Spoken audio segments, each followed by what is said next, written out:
very nice to meet you. My name is Alex, and I work in the ICI researching all the historical materials that we use in Mari classes. But not only that, I'm also responsible for the education of the Youth Cultural Corps, or 청소년 문화단. Do you know them? Of course you do.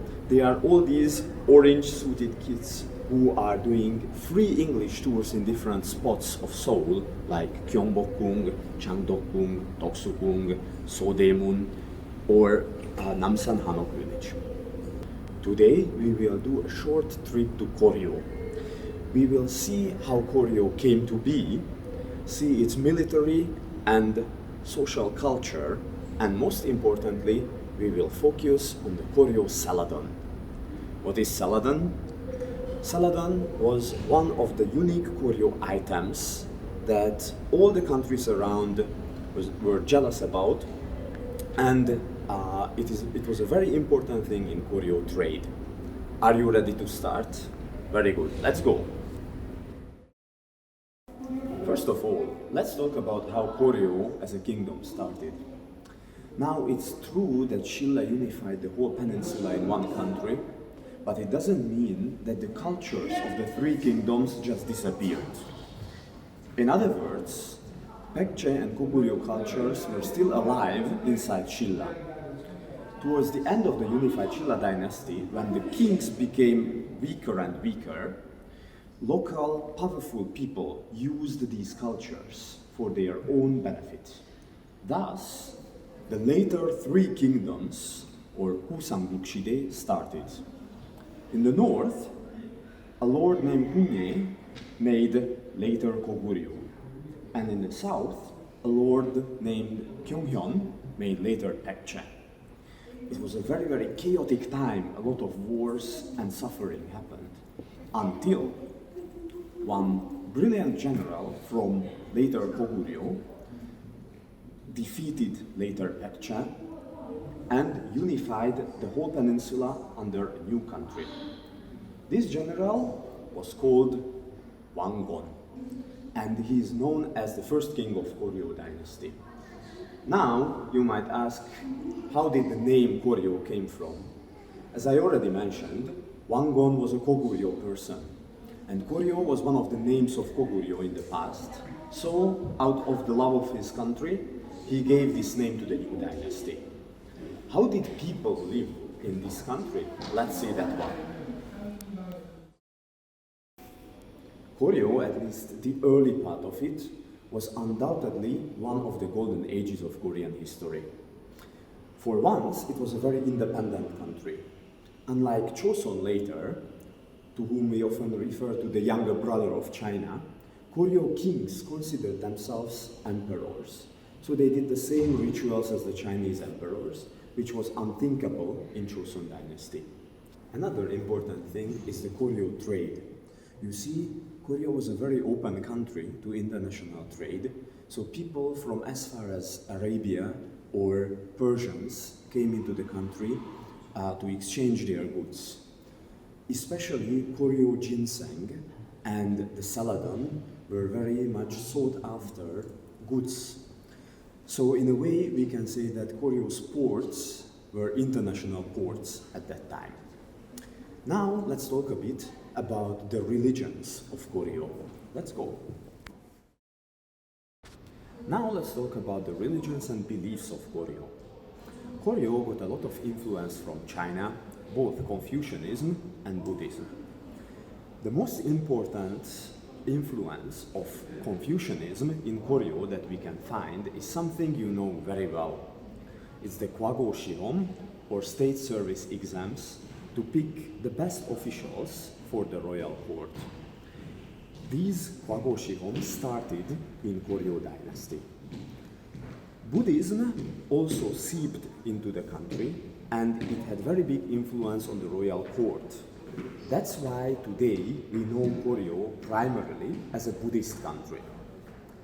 Okay, now let's see what happened in Goryeo in the later stages. Come with me.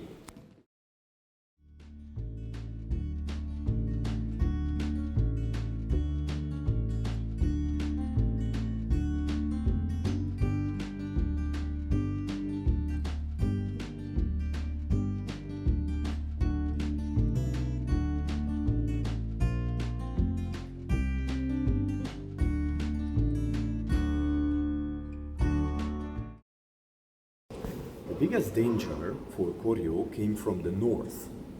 North to the Korean peninsula, there were many nomad tribes, Yumong-minjok, who wanted to capture Goryeo's territory. The first who had major battles with Goryeo were the Khitans, in Korean, Gorandil. The Goryeo-Khitan wars were cruel and very long.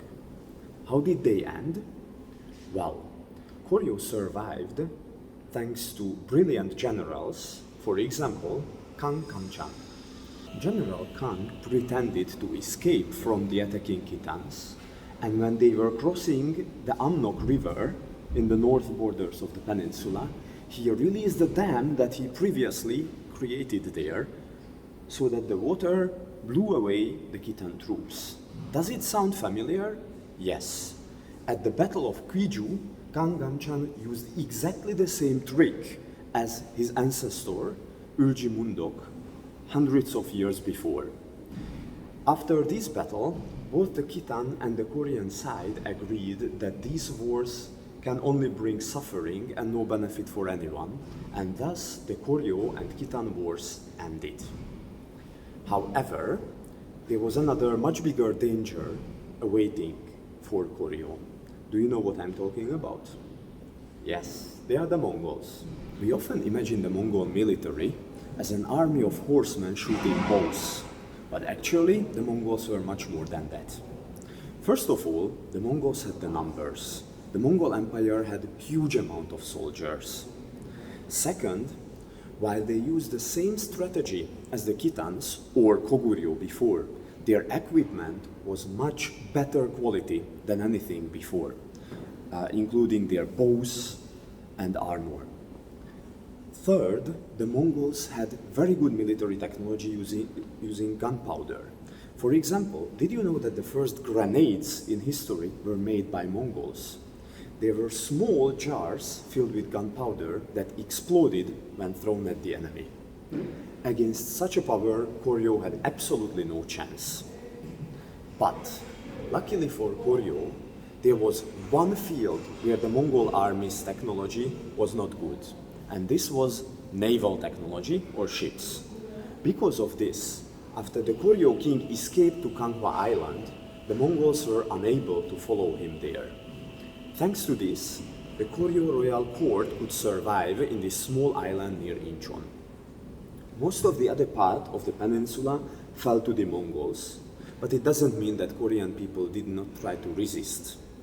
Have you ever heard about Sambyolcho? Yes, these were something like the righteous armies later, local armies that formed resistance against the Mongols. There is one artifact that was made during the anti-Mongol struggle, but it's not related to any weapons or such. This is the Tripitaka Koreana or Palmante Jangyong.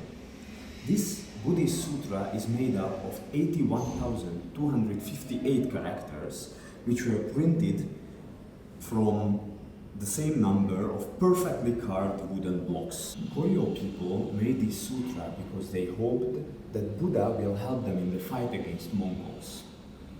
If you want to understand why they believed a book can help them in this war, you need to know the story of Chojote Jangyong. This one was another sutra which was made earlier than Palmante Jangyong during the Goryeo-Khitan wars. When the Goryeo-Khitan wars looked very hopeless in Goryeo, they created Chojote Jangyong, and whether you believe in miracles or whether it was the biggest luck in history, soon after this, the wars ended.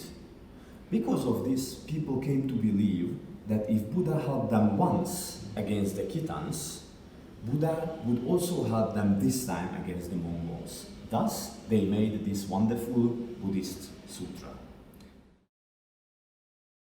The time of Mongol occupation brought some interesting customs in Korea, which remained here since then. In the early Goryeo period, because of the Buddhism, Korean people did not really eat a lot of meat, if at all. However, with the Yuan Won dynasty, eating meat became popular.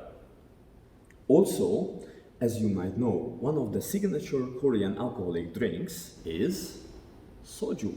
Yes, soju came in through the Mongols from Central Asia. You know what was the original name of soju? No, right? It was arakju.